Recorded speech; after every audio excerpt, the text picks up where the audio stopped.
Assalamualaikum warahmatullahi ta'ala wabarakatuh. Alhamdulillahi rabbil alamin wa bihi nasta'in. Wassalatu wassalamu ala asyrafil anbiya'i wal mursalin wa ala alihi wa sahbihi ajma'in. Apa khabar murid-murid? Sihat belaka ke? Ustaz doakan semoga kita semua di dalam rahmat Allah, dilindungi oleh Allah, ya salam, ya hafiz, ya muhaimin. Moga-moga kita semua dijauhi daripada segala penyakit yang tidak diingini, insya-Allah. Okey, hari ini kita akan sambung pelajaran kita, iaitu pelajaran sirah lah. Sirah dengan Ustaz Sirah. Hari ini kita buat sirah. Okey, jadi setelah lama kita semua bercuti, termasuk kamu dan Ustaz lah bercuti. Jadi hari ini kita terpaksa buat kelas di atas talian, menggunakan handset lah, kan, macam kelas halaqah sebelum ni lah. Jadi tak nak bagi kamu tinggal lama sangat pelajaran sirah ni, jadi kita terpaksa buat juga. Okey, baik. Hari ni kita akan sambung pelajaran yang ketiga. Sebelum cuti itu kita dah habiskan pelajaran kedua, maknanya habis exam tu lah, kan. Kita dah habiskan pelajaran yang kedua. Jadi hari ini kita masuk pelajaran yang ketiga. Jadi tajuk yang besarnya adalah peristiwa selepas kelahiran Nabi Muhammad sallallahu alaihi wasallam. Peristiwa selepas kelahiran Nabi Muhammad. Apa yang berlaku selepas kelahiran Nabi Muhammad? Kita akan dapat tahu, kita akan dapat tengok lepas ni dalam tajuk ni. Peristiwa selepas kelahiran Nabi Muhammad. Okey, kita pergi ke muka surat sebelah, iaitu muka surat 16. Jadi murid-murid boleh buka buku sirah, tengok muka surat 16. Okey, unit 1. Tajuk dia penyusuan Nabi Muhammad sallallahu alaihi wasallam. Cara, maknanya bagaimana Nabi menyusu ketika waktu kecil dulu. Jadi di bawah ni kita baca kampung penyusuan Nabi Muhammad. Nabi Muhammad sallallahu alaihi wasallam berasal dari kabilah Quraisy, iaitu suku Arab, daripada keturunan Bani Nabi Ismail. Baginda dilahirkan pada 12 Rabiul Awal tahun Gajah. Ibu Nabi menyusukan Nabi selama 3 hari sahaja. Mereka berpendapat bahawa udara di kota Mekah tidak sesuai untuk ibu menyusukan anaknya. Mereka menunggu ibu susuan yang datang dari kawasan perkampungan untuk menyusukan Nabi Muhammad sallallahu alaihi wasallam. Udara di tempat tersebut lebih segar dan bersih. Penduduk kampung yang terkenal dalam hal menyusukan bayi ialah kabilah Bani Sa'ad. Sementara menunggu kedatangan ibu susuan, Aminah telah memberikan bayinya kepada Suwaibah Al-Islamiyah.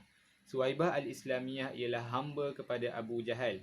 Beliau adalah kerabat Nabi Muhammad sallallahu alaihi wasallam.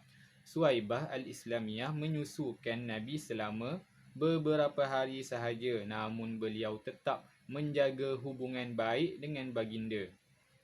Setelah dewasa, baginda tetap mengingati ibu susuannya walaupun Suwaibah Al-Islamiyah telah meninggal dunia. Tujuan Nabi Muhammad sallallahu alaihi wasallam dihantar ke kawasan pendalaman ialah supaya baginda dibesarkan dalam persekitaran semula jadi yang segar dan bersih serta jauh daripada kesibukan kota Mekah.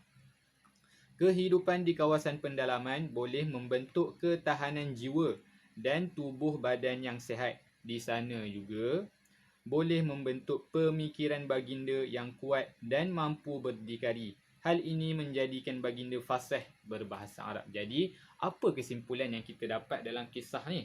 Apa kesimpulan yang kita dapat dalam tajuk ni, murid-murid? Jadi, poin yang pertama yang kita boleh dapat daripada tajuk ni adalah, yang pertama, Nabi berasal daripada kabilah Arab Quraisy. Nabi berasal daripada kabilah Arab Quraisy. Arab Quraisy ni maknanya daripada keturunan mana? Arab Quraisy ni daripada keturunan Nabi Ismail alaihi salam. Okey. Poin yang kedua, Nabi lahir pada 12 Rabiul Awal tahun Gajah. Tu dapat dah 2 poin situ. Kita dapat tahu Nabi lahir pada 12 Rabiul Awal pada tahun Gajah. Okey. Yang ketiga, ibu Nabi menyusukan Nabi selama 3 hari sahaja. ibu Nabi. Ibu kandung Nabi siapa? Siti Aminah. Beliau menyusukan Nabi Muhammad selepas lahir hanya 3 hari sahaja. Kemudian ibu Nabi memberikan Nabi menyusu dengan orang lain, iaitu Suwaibah Al-Islamiyah. Kerana sebab apa? Sebab apa ibu Nabi bagi orang lain menyusu? Kenapa ibu Nabi tak nak menyusu sendiri? Nabi Muhammad. Jadi sebab dia kerana udara di kota Mekah, poin yang keempat, kerana udara di kota Mekah tidak sesuai untuk ibu menyusukan anaknya. Udara kat kota Mekah ni tak sesuai untuk ibu menyusukan anaknya. Sebab tu Siti Aminah iaitu ibu Nabi menghantar Nabi di luar kota Mekah untuk mendapatkan udara yang segar, yang sihat dan jauh daripada kesibukan kota Mekah.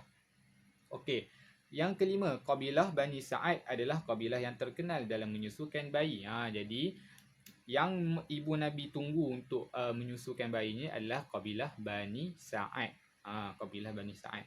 Okey, yang keenam. Poin yang keenam, Suwaibah Al-Islamiyah adalah ibu susu sementara Nabi. Jadi Suwaibah Al-Islamiyah, ingat nama Suwaibah Al-Islamiyah adalah ibu susu sementara Nabi.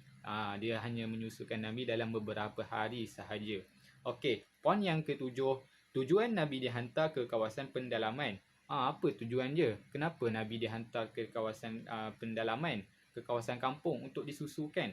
Okey, supaya dibesarkan dalam persekitaran semula jadi dan jauh dari kesibukan kota Mekah. Maknanya supaya Nabi ni dia dibesarkan dalam persekitaran alam semula jadi, ada pokok, ada haiwan ternakan, hidup cara orang kampung, hidup yang lasak, hidup yang kuat, hidup yang sihat dan jauh daripada kesibukan kota Mekah.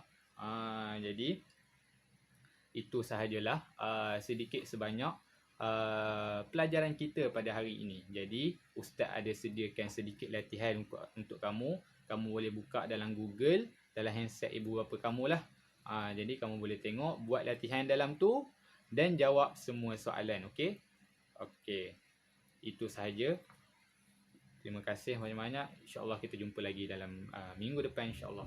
Assalamualaikum warahmatullahi taala wabarakatuh.